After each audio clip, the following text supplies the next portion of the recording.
Welcome to episode, I think we're up to 11. Is that right? I'm here with Angelina Palacia That was really good. from Active Sisters. Yeah, yep. And I'm really excited to hear your story, particularly because it's actually going to hit pretty close to home for me. Okay. My wife had really severe postpartum depression and was hospitalized for it. And I myself have struggled with mental health for a long time. So first of all, your own story. Have you also got a story that has driven you? Yeah, I mean, my to do this? whole 20 years, like I'm 39, and I went through pretty bad depression, I guess, as a teenager, silent depression, and was diagnosed with severe depression at the age of 19. And I was very physically unwell. I had a lot of health issues as well, from a young age, and that also, I had a lot of trauma, and with my health issues, that also led to mental health issues. So I guess I had a point when I was 19 that was one of the darkest episodes that I could have had. And after that, I made a promise to myself that I was, I just couldn't, it was either I'd do something or I wasn't going to be here. So it was at a point that I made a promise to myself that I was going to do something every single day just to better myself. And I have literally kept that promise 20 years on, and it's been this beast and this driver for the last 20 years of every decision that I make. And I'm not perfect, and I still have my moments of dark times and stuff, but over, I guess, the last 2 decades, I have built this toolkit, I have built this muscle that has, just created a completely different life. And as someone who's gone through depression, you understand how dark it is, but once you do come out and you do see light, for me, that my driver was actually, I don't ever want to feel that darkness again. So my driver became the light, and having that. And, it's not been an easy journey. It's something that I've had to do a lot of work in. And try so many different things to help with my health. But there's definitely things at the beginning that were such an important part of my healing journey and my health journey. So I think everybody goes through challenges in their life, and I think particularly for women, it's incredibly difficult to get taken seriously. And I know that it's the misogyny that has been built into our culture for hundreds of years, right? And my wife, it just hit so close to home because after having our son, she had preeclampsia and followed by an autoimmune condition called Hashimoto's. Yep. And combined with the severe depression, she was in a very, very bad place. I think having the right team of people is always incredibly important, and finding the right psychologist, psychiatrist, doctor that you can trust and takes you seriously when you say something doesn't feel right. Is that something you've had to do? 100%. And I guess for me, I was diagnosed with severe endometriosis at the age of 15. So by the time I was 21, I'd had 6 surgeries. And with that, because I did have severe endometriosis, I was on so much medication. And that medication was really also affecting my mental health. It was affecting my physical part of my body, like I doubled my body size. And, to get diagnosed at 15, I started having issues at the age of 13. And to get diagnosed at 15, I know something's wrong with me. And the thing for me was that, I guess through my journey of depression, of getting diagnosed with depression, was that so many times when I would go to a GP, because my mum had severe depression and was on medication and stuff, that was really kind of the only alternative or option that they were giving me, was just to come on to take medication. However, for me, I really kind of had to, one, look at my endometriosis was playing a part of it. How could you know that when you're 15? Well, 15, as in how do you fight against people much older than you saying, no, you're fine, just take the medication, you know? Yeah, I guess from a young age, like I grew up pretty fast as a child. Like I had my mum who had severe, like I said, mental health and things from a young age. So I had seen basically a lot happen with that. And I've probably found my voice from a young age because it really frustrated me seeing my mum go through addiction, depression, and same with my brother. Like we were just like, you know, I don't know, really angry about it. And I can tell you what, like from a young age when they did try and put me on medication, I've never been on medication. I've done everything myself. I'm not saying that there's not a place for it because there absolutely is. But everything I have done, I was so pissed off that was the only option because I see my mum take medication, but she didn't get to the root of the problem or she didn't get the extra support that she needed to help with it. It's the team, right? Yeah, you got to 100% find a team. And I would say like my toolkit has been made up of like a naturopath who really helped me with my nutrition to help with my endometriosis symptoms because once endometriosis, like, yes, it's an autoimmune illness. Mm-hmm. But like there are symptoms there that really affect your mental health as well. So it's when your immune system attacks your uterus line? Yeah, yep, right? that's correct. Yeah. Well, you know a lot about it. I wouldn't say I know a lot, but I try and, like, this is all my wife's doing. Yeah. I try and have a very humble appreciation for what the physiology required. Yeah. The challenges that being a woman and having the physiology to be able to create life has, you know. And so, you know, as my wife also has an autoimmune condition, her thyroid completely died. Yeah. So we have, I'm aware enough of how detrimental that can be, not just to your physiology, but the resulting mental load that it takes. Yeah, 100%. And I think, like, you know, again, like I said, it wasn't just like, I'm not going to say one thing has helped me, like physically, like my endometriosis now, I still have it. It's definitely silenced my symptoms, like the way I look after myself, and I still have issues with it, but not like what I used to. However, like, I think from the age of 19, again, like I said, I'd gone through so much trauma in my childhood. I had physical stuff. I felt really frustrated. So it kind of got me to this really dark part of my life. And to take that step of deciding that, hey, I was sick of feeling like absolute shit.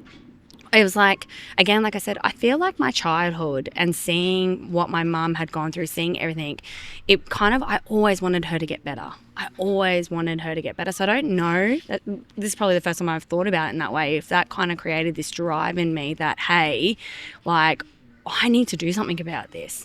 And I took things in my own hand, you know, and that came through, like I said, finding things that helped me to feel good. And over the years, that's obviously been, movement has been a massive part in that. Nutrition, finding the right, like I said, support system for my health issues. And that's come from, you know, therapists even, you know, finding the right yeah, exactly. Yes, yeah. You have to find the right one, though. Yeah. Like, people often go and have one session or two sessions and doesn't really agree with them, and they sort of say, oh, it's not for me. Yeah. But I think the most valuable thing in my mental health journey, in my wife's mental health journey, has been clicking with the right psychologist. Yeah. And I've been seeing mine for about 6 years. Yeah. So once you do find it, it's powerful. Yeah, it's massive, and it can make a massive difference to, like, you know, how you are. Thanks, Kirsten. You know, handling day-to-day challenges as well as what's going on. But yeah, like, I think for me, like, if I was to say, like, there's so many things that have helped me. I'm a completely different person now.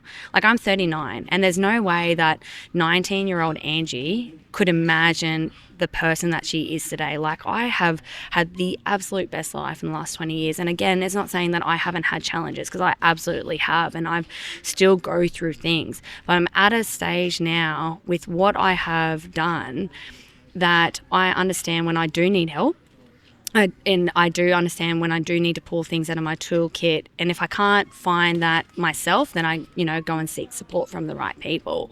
But yeah, like I said, it started for me by making that simple decision that, hey, I need to do something. And you know what it was? It was like, literally, I started off with running. I was a very fit, you know, kid before I got really unwell, and I loved dancing and stuff. I started off with running. I started looking at quotes a day. Like, that was that was literally how I started. And then I got into OzStyle Aerobics and just Style. it was physical for me. And I started off, instead of trying to pick all the answers or get everything at once, I just picked one thing. And for me, I knew that physical health was something that I had to fix. So I started with that, and that led me into everything else. Okay, so Angie, what if, let's say, a young woman who's in the position you were, back then, might not have the drive that you had? What would you what would you say to them? How is there any words of advice that could help them? When I say that I had drive, like I'm talking about like I didn't have that drive at like full of like, okay, I'm going to do this, I'm going to do that. Like I was dark. Like I honestly was nearly not here type of dark, yes. So, of course. But for me, the fact is that I don't know what it was. Something really stopped me and made me realize that like I did want to live, and I made that promise to myself. So I guess if you're asking like what advice would I give someone that doesn't have that drive, just to find some sort of light. And it doesn't have to be everything. It could just be like, for me, something simple. Yeah, something simple. So maybe it's an uplifting quote or an uplifting podcast or like someone who, for me, I used to love motivational speakers because I would really connect with people that were relatable, who had gone through similar things to me and had come out the other side. So even like surrounding yourself with some sort of energy, taking yourself for a walk, getting out, like people don't realize the physical benefits like of doing exercise, on how much that can make a massive difference to your exercise, like to your mental health, by doing exercise. And that doesn't have to be going to CrossFit. That doesn't have to be, again, this is how it's shaped me as a personal trainer over the years, is like finding joy in movement. So I like speak about my journey. I started off with OzStyle Aerobics because I used to love dancing, and I could do 15 minutes a day, right? That's all I could physically do. But that 15 minutes a day was something, and it built up this confidence. I started to feel good. I started to show up for myself, and it wasn't just the physical benefits that I was getting this emotional release, So it's like finding something that you can do.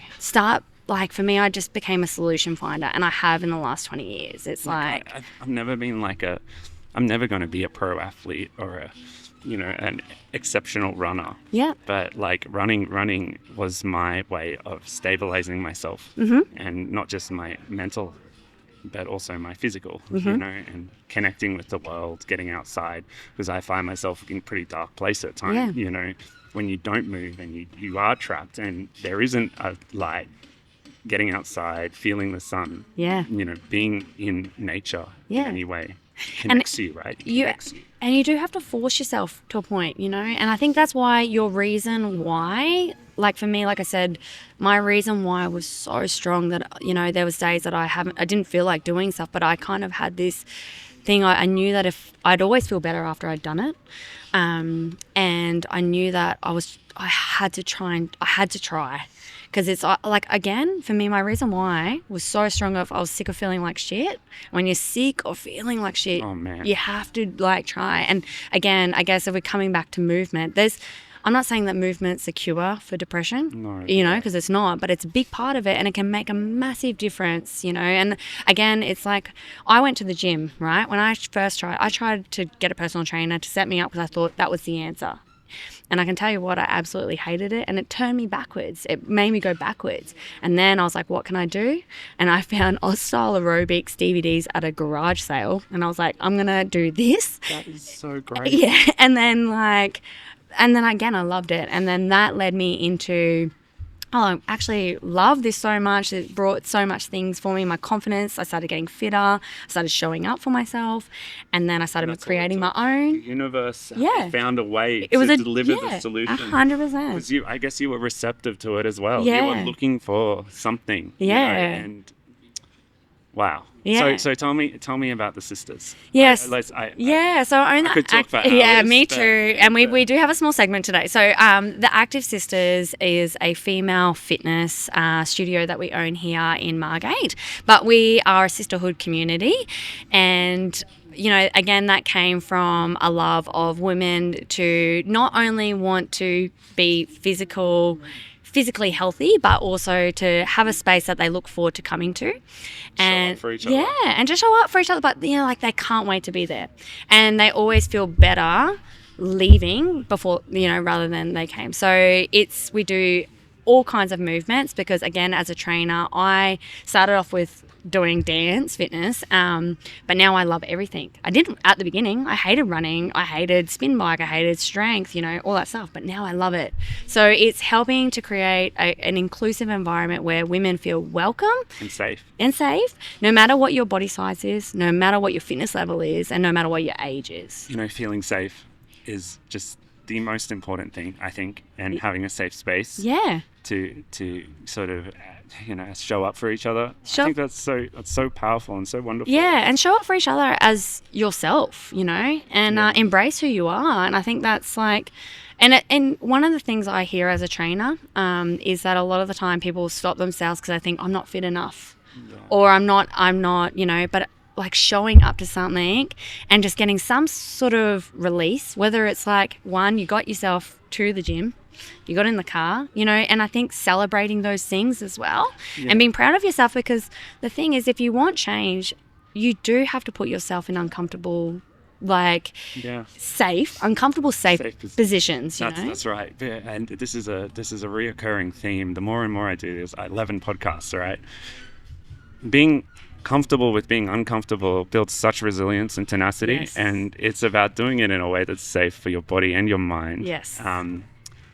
So the benefits of building that tenacity and through feeling uncomfortable, that is so powerful. And I think I'm on a mission now, is like, I've learned so much over the past 20 years. I've put myself through, workshops, I've done the therapies, I've done so much. I have a huge toolkit, but I've become obsessed with it almost because, at the beginning it was for like, okay, I never want to feel like that. But now I actually just love this stuff. And also the community and being surrounded by women for me has been a massive thing of helping me to heal in my journey, because it feels like everything that I went through was for a reason or a purpose. And it's that's so incredibly inspiring. Thank you.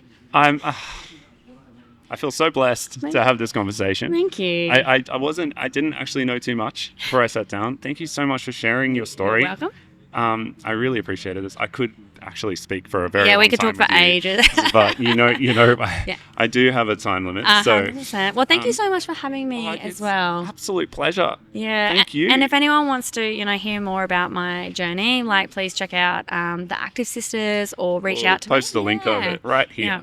Yeah.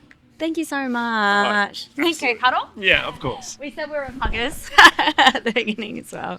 Thanks.